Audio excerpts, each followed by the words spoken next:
যদিও ডক্টর ইউনূস সাহেব সুদী ব্যাংকের সাথে জড়িত আছেন, যে 5টি কারণে ডক্টর ইউনূস সাহেবকে এখন আমাদের খুব প্রয়োজন। বিশেষ করে বর্তমানে কে তত্ত্বাবধায়ক সরকার হবে এবং অন্তর্বর্তীকালীন কে সরকার হবে এ বিষয়ে সকলেই কেমন যেন চুচেরা বিশ্লেষণ করছি আমরা। তবে অবশ্যই আমাদেরকে স্মরণ রাখতে হবে বর্তমান পরিস্থিতিতে বাংলাদেশকে বাঁচানোর জন্য আমাদেরকে ডক্টর ইউনূস সাহেবকে প্রয়োজন। বিশেষ করে 1 নাম্বার যে কারণটা সেটা হচ্ছে, যারা এই দেশটাকে স্বাধীন করেছে, যে 6 জন সমন্বয়ক আছে, তারা ডক্টর ইউনূস সাহেবকে পছন্দ করেছেন। এক নাম্বার হচ্ছে, যেহেতু তারাই হচ্ছে এই বাংলাদেশ নতুন করে 2024 সালে স্বাধীনতার মুখ্য পাত্র, তাদের উসিলায় আল্লাহ পাক রব্বুল আলামিন বাংলাদেশটাকে নতুন করে স্বাধীন করে দিয়েছেন। এই 6 জন ব্যক্তি, তারা সমন্বয়ক যারা আছেন, তারা ডক্টর ইউনূস সাহেবকে পছন্দ করেছেন। নাম্বার 1। নাম্বার 2, দ্বিতীয় নাম্বার হচ্ছে, আওয়ামী ফেসিবাদ যারা আছে, যদি আওয়ামী লীগের থেকে যারা সুবিধা পেয়েছে, তারা যদি নতুন করে আবার সরকার হয় অথবা তত্ত্বাবধায়ক সরকার আছে, তাহলে আবার নতুন করে সুযোগ নিতে পারবে।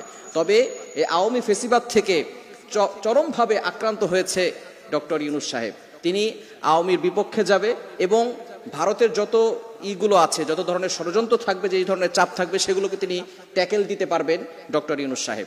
3 নাম্বার হচ্ছে, বর্তমানে বাংলাদেশের অর্থনৈতিক ব্যবস্থা খুবই নাজুক এবং এই অর্থনৈতিক ব্যবস্থাকে সফল করানোর জন্য এবং সেটাকে বাংলাদেশটাকে আবারও আগের মতো ঘুরে দাঁড়ানোর জন্য ডক্টর ইউনূস সাহেব, যেহেতু সারা বিশ্বব্যাপী তার একটি পরিচিতি আছে, তিনি বিভিন্ন দেশ থেকে বাংলাদেশের জন্য সাহায্য আনতে পারবেন। যেহেতু বিভিন্ন দেশ থেকে, ইউরোপ, আমেরিকা, বিভিন্ন জায়গায় ডক্টর ইউনূস সাহেবের একটা পরিচিতি আছে বিশ্বব্যাপী।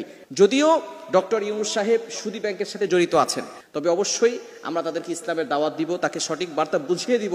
অবশ্যই যারা আগে ইসলামের ধর্মে আসার আগে অনেকেই কিন্তু খারাপ ছিল, কিন্তু ইসলাম যেই ছায়াতলে আসার পরে আল্লাহ পাক রব্বুল আলামিন তাদেরকে হেদায়েত দেওয়ার কারণে তারা কিন্তু সঠিক পথে দুনিয়া থেকেই জান্নাতের গ্যারান্টি পেয়েছেন।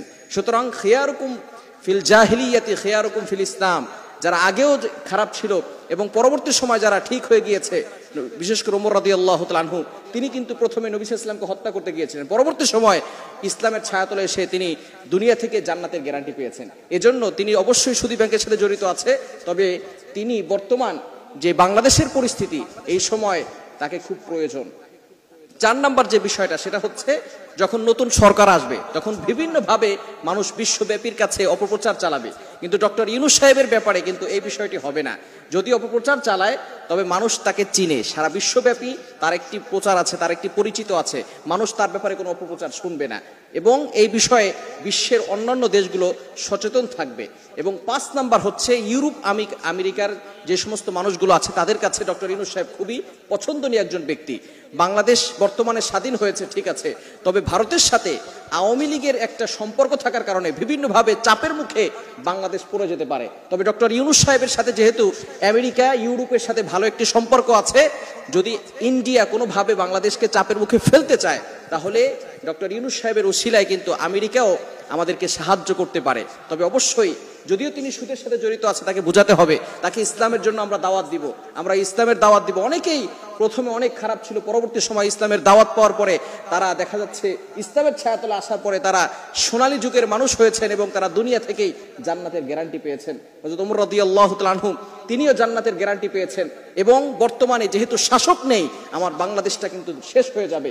বিশেষ করে যে সমস্ত ছাত্ররা বাংলাদেশটাকে স্বাধীন করেছে, এই ছাত্র ভাইদের এখন মূলত কাজ হচ্ছে সরকার নির্ধারণ করা, তত্ত্বাবধায়ক সরকার নির্ধারণ করা। এবং অবশ্যই বিশেষ করে ডক্টর ইউনূস সাহেবকে, যেহেতু বর্তমানে বাংলাদেশে তার জন্য তার মতো একজন পারফেক্ট ব্যক্তি বর্তমান বাংলাদেশটাকে ট্যাকেল দেওয়ার জন্য এবং বাংলাদেশটাকে বাঁচানোর জন্য তাকে খুবই প্রয়োজন। এজন্য অবশ্যই আমরা সকলেই, বিশেষ করে ওলামায়ে কেরাম যারা আছেন, তিনি কিন্তু এমন না এবং তিনি আগেও এরকম করেছেন, বিষয়টা এমন নয়। যারা আগে রাষ্ট্র পরিচালনা করেছেন, তারা বিভিন্নভাবে ক্ষমতায় থাকার জন্য তারা বিভিন্নভাবে অত্যাচার করেছে, তিনিও এরকম করবে, বিষয়টা এমন নয়। ঠিক আছে, যেহেতু তিনি মানুষের কাছে পরিচিত এবং তিনি বিভিন্ন জায়গায় গিয়ে থাকেন, এই ধরনের কাজ তিনি করবেন না। যেহেতু বর্তমানে আমাদের একজন শাসক দরকার, তার মতো একজন শাসক হলে আমাদের বাংলাদেশটা একটু সচেতন হবে এবং বাংলাদেশটা ঘুরে দাঁড়ানোর চেষ্টা করবে। এবং আগামী সময় কি হবে, নির্বাচন করে তারপরে হবে, সেই বিষয়টা ভিন্ন। তবে বর্তমানের জন্য একজন শাসক বাংলাদেশে দরকার এবং ইউনূস সাহেব হচ্ছেন পারফেক্ট একজন ব্যক্তি। এজন্য অবশ্যই আমরা তাকে সাপোর্ট করব এবং তাকে আমরা বর্তমানে তাড়াতাড়ি, যত দ্রুত সম্ভব সরকারের গদিতে বসানোর চেষ্টা করব।